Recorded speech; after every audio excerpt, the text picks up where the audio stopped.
Hello! అందరూ నమస్కారం. Movie review of Mitramandali. Movie స్టార్టింగ్‌లో ఒక సీన్ చూపిస్తారు. ఆ సీన్‌లోనే క్లియర్‌గా చెప్తారు. అదేంటంటే కథలేని కథ అన్నప్పుడు అర్థమైంది ఇదొక సోది కథ అని. సరే కథ లేకపోతే లేకపోయిందిలే. ఏదో ఒక పాయింట్ పెట్టుకొని ఆ పాయింట్ మీద మంచి కామెడీ సీన్స్ బాగా చూపిస్తారని ఎక్స్‌పెక్ట్ చేశాను. అలా ఎక్స్‌పెక్ట్ చేసి చూస్తే ఒక పెద్ద రాడ్ దింపారు. ఇదొక రాడ్ రంబోలో మూవీ. ఇంకా ఈ మూవీ స్టార్టింగ్‌లో ఒక మంచి కామెడీ సీన్ పెట్టారు. అది చూడడానికి బాగానే ఉంది. అది 'ఈటీవీ గణేష్' ఒక స్మాల్ ఇంట్రో చూపిస్తారు. ఆ ఇంట్రో చూడడానికి బాగానే ఉందన్నమాట. ఆ తర్వాత మన నలుగురు హీరోల ఇంట్రడక్షన్ ఉంటది. అది కూడా బాగానే ఉంటది చూడడానికి. ఆ తర్వాత 'వెన్నెల కిషోర్', 'సత్య' ఒక ఇంపార్టెంట్ క్యారెక్టర్ అన్నట్టుగా అలా చూపించుకుంటూ వచ్చారు. చూడడానికైతే కొంచెం పర్లేదు. బాగానే ఉన్నాయి సీన్స్ అయితే. ఫస్ట్ హాఫ్ అన్ అవర్ దాకా మంచి సీన్సే పెట్టారు. అవి కూడా చూడడానికైతే కొంచెం పర్లేదు బాగానే ఉంటాయి. వాళ్ళ ఇంటరాక్షన్స్ అండ్ కామెడీ సీన్స్ చూడడానికైతే బాగానే ఉన్నాయి. ఆ హాఫ్ అన్ అవర్ తర్వాత చూసుకోండి ఇంక కథ లేదు కాబట్టి ఎట్టించో ఎటో వెళ్ళిపోతూ ఉంటదన్నమాట. కథ లేకపోతే లేకపోయిందిలే పోనీలే గాని, కనీసం అట్‌లీస్ట్ కామెడీ సీన్స్ అయినా బావుంటాయా అంటే, మరీ అసలు రొటీన్ కామెడీ సీన్స్ లాగా అనిపిస్తాయి. క్యారెక్టర్స్ కూడా చాలా బాగా ఉన్నారు. ప్రియదర్శన్, వెనిల్ కిషోర్, సత్య ఇలా మంచి మంచి కామెడీ యాక్టర్సే ఉన్నారు. వాళ్ళని సరిగ్గా యూజ్ చేసుకోలేదని చెప్పొచ్చు. అందువల్ల వాళ్ళ క్యారెక్టర్స్ కూడా తేలిపోతాయి. అండ్ వాళ్ళ కామెడీ కూడా ఎక్కడ హైలైట్ అనిపించిద్దనమాట. కామెడీ డైలాగులు, పంచులు ఇవన్నీ సేమ్ జాతిరత్నాల స్టైల్ లాగే ఉంటాయి. స్టోరీ ఏమి లేకుండా కామెడీ సీన్స్ మీద వెళ్తూ ఉంటది. ఆ కామెడీ సీన్స్ అంతగా హైలైట్ కాకపోవటము, అక్కడొచ్చే సీన్స్ కొంచెం మనకి బాగా ఇబ్బందికరంగా అనిపిస్తాయన్నమాట.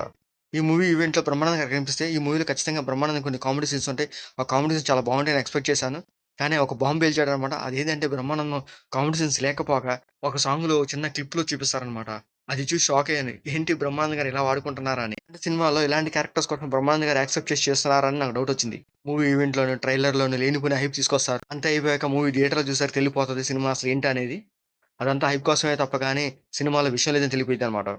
ఈ మూవీ 2 గంటలుంటది. సో, నాకు ఈ 2 గంటల సినిమా కన్నా ట్రైలరే చాలా బాగుంది. ట్రైలర్ ఆ 2 నిమిషాల సీన్సే చాలా బాగున్నాయి. ఎందుకంటే ట్రైలర్‌లో ఉన్న ప్రతి సీను ఒక్కటి కూడా హైలైట్ అవ్వలేదనమాట. ఇంట్రెస్ట్ లేని ఇంటర్వెల్, బాగా లాగ్‌గా ఉన్న second half, very routine climax అనమాట. ఇది 'మిత్రమండలి' మూవీ. ఇంకా ఈ మూవీలో ఆర్టిస్ట్ విషయమొస్తే, ప్రియదర్శిని క్యారెక్టర్ అంతగా ఏం లేదు. సో, తన యాక్టింగ్ అండ్ పెర్ఫార్మన్స్ కూడా అంతగా ఏం లేదనమాట. ఇంకా ఈ మూవీలో 'వెన్నెల కిషోర్' పోలీస్ క్యారెక్టర్ ఉంది. తన క్యారెక్టర్ కాస్త పర్లేదు. కొంచెం బెటర్‌గానే ఉంది. తన సీన్స్ కొంచెం అక్కడ కొంచెం కామెడీగా అనిపిస్తాయన్నమాట. ఇంకా ఈ మూవీలో 'సత్య' క్యారెక్టర్ వచ్చేసరికి ఒక ఇంపార్టెంట్ క్యారెక్టర్ అన్నమాట. సో, ఆ ఇంపార్టెంట్ క్యారెక్టర్ ఏంటని మనకు చెప్పరు. ఆ ఇంపార్టెంట్ క్యారెక్టర్‌కి కొంచెం ఓవర్ యాక్షన్ కొంచెం అతి ఇచ్చారన్నమాట.